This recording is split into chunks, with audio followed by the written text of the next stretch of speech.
विक्रम और बेताल, वैसे नाम तो आपने जरूर सुना ही होगा। भला ये नाम कौन भूल सकता है।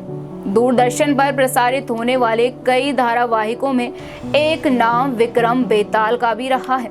उन दिनों इस कहानी को बड़े शौक से देखा जाता था। इन कहानियों को लेकर एक शो टीवी पर भी प्रसारित हुआ था। चलिए आज जानते हैं कौन सी थी विक्रम बेताल की रहस्यमयी कहानियां और इन्हें किसने लिखा था।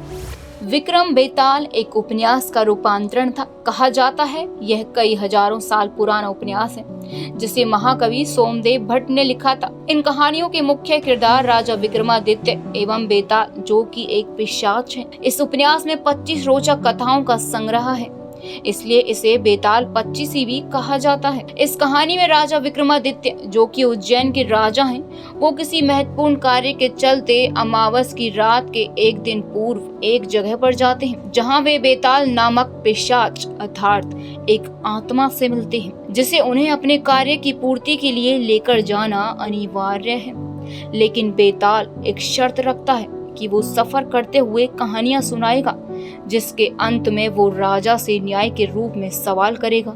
अगर राजा को उत्तर पता होगा और वो नहीं बोलेगा तो राजा के सिर के टुकड़े हो जाएंगे, और अगर वो उत्तर देने के लिए मुंह खोलेगा तो बेताल उड़कर अपने स्थान पर चला जाएगा। इस तरह बेताल 25 कहानियां सुनाता है और हर कहानी का जवाब राजा विक्रम देते हैं, और बेताल उड़ जाता है और राजा उसे ढूंढकर फिर से अपने कंधे पर बिठा लेता और बेताल अगली कहानी सुनाता है। कहा यह भी जाता है कि इन कहानियों को बेताल भट्ट ने लिखा था, जो कि राजा विक्रमादित्य के खास 5 लोगों में से एक थे, और लेखक ने इसमें राजा विक्रमादित्य के न्याय को कहानियों के रूप में संग्रहित किया है। यह प्रसिद्ध निर्माता रामानंद सागर ने बनाया है, इसलिए इसके कई किरदारों को उन्हीं कलाकारों से निभाया है जिन्हें आपने रामानंद सागर की रामायण में देखा होगा।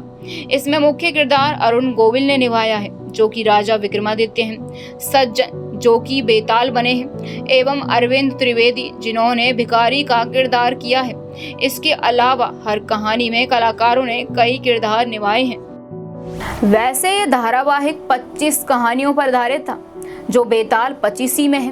तो चलिए हम एक कहानी तो सुना ही देते हैं। तो पहले एपिसोड में कहानी कुछ इस प्रकार है। विक्रम की मुलाकात वेताल से होती है और वेताल कहानी सुनाता है, जिसमें सूर्यमल का विवाह एक सुंदर कन्या से होता है। कुछ समय बाद डाकू सूर्यमल के गांव में हमला कर देते हैं, जिनसे लड़ते लड़ते सूर्यमल और उसका मित्र मर जाते हैं, जिससे दुखी होकर सूर्यमल की पत्नी माँ दुर्गा से प्रार्थना करती है। तब माँ दुर्गा उसके पति को जीवित करने का वरदान देती है। खुशी के मारे सूर्यमल की पत्नी उसके पति के सिर को उसके पति के मित्र के धड़ से जोड़ देती है और वो पुनः जीवित हो जाता है। इसके बाद बेताल सवाल पूछता है कि अब उस कन्या का पति कौन है, सूर्यमल जिसका सिर है या उसका मित्र जिसका धड़ है। उत्तर में विक्रमादित्य कहते हैं शरीर का पूरा संचालन मस्तिष्क से होता है, जो कि सूर्यमल का सिर है। इस प्रकार सूर्यमल ही उसका पति होगा। क्या आपको भी पता था इसका उत्तर? तो कमेंट सेक्शन में जरूर बताएं। साथ ही वीडियो पसंद आए तो वीडियो को लाइक करें और चैनल को सब्सक्राइब करें।